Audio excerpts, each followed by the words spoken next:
This video will show how a teacher can enter in a discipline referral from the gradebook side. On the teacher homepage, they will click the Submit Discipline found under the Students section heading.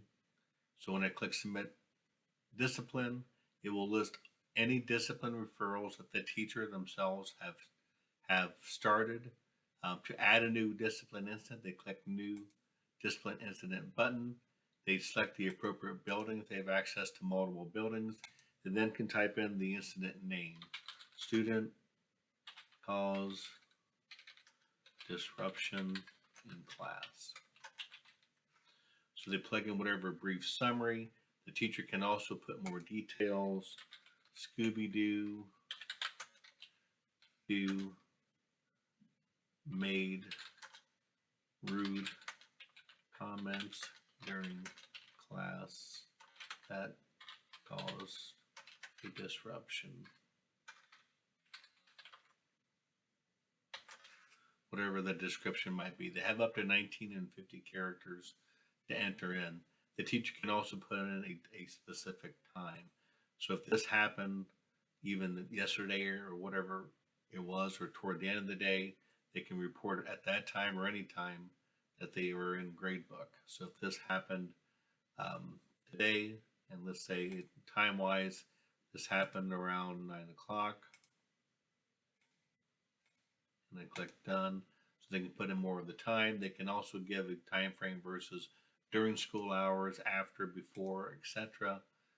Did this happen on school property? Those are the default values. Otherwise, sponsored event, maybe something else happened something maybe happened on the school bus. At this point, you can then give the room number. So if this happened, room number 100. The teacher then will put in who the student that caused the incident. So if it's Scooby-Doo, type in the first three characters of their name, it'll pop up. We then click Add Offender. And if there's any policy infractions, they can add those there if they have access to that. Otherwise, all the teacher needs to do is click Submit. Now, once the teacher has clicked Submit, they can jump back to their gradebook. So moving forward, if I open up my study hall class for this teacher and I click on Scooby-Doo, they also can see what incidences were entered in, not only by myself, but also through the system on the Dazzle side. So if I click Discipline, it's going to show me all the incidences that we've had so far and by date of the class. Okay, and if there's any violation that would be entered in, from the Dazzle student information side, which gives more of those details. So at this point, the teacher can view those incidents of whatever occurred. So we have like a Jimmy Smith. I checked his discipline. Okay, they also showed a couple incidences there. So that's all the teacher needs to do to invoke that discipline referral. Now, if we jump to the student information side for the administrators, if you go to SIS, Discipline Incidents, let me re-click that. What you should see is anything new that was created by the teachers will have a new status.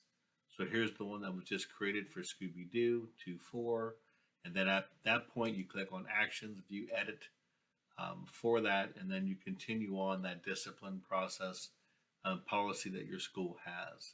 So when I go back to discipline incidents, so as soon as I've opened it, that new status changes to open, but you can very quickly see when a teacher has invoked that process. This concludes how a teacher can enter in a discipline incident via the gradebook. Thank you.